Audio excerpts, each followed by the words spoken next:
working and filming on this F-150. Our old axle right here, don't mind the other one, that's for the other side.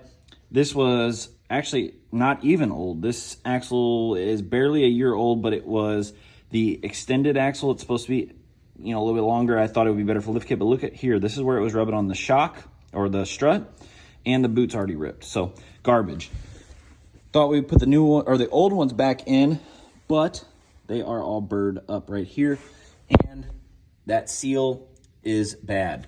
To do this right, we're gonna go ahead and get another set of Motorcraft, so some Ford OEM front axles to replace these other ones, and we are gonna get the seals to put in this diff so that it does not have any leaks and moisture on there. And then we're gonna go ahead and clean up this area while we're out here. So that's a little update on what's going on with the F-150. I also have the spindle here with the actuators for the 4-wheel drive that we'll be replacing. Share, subscribe.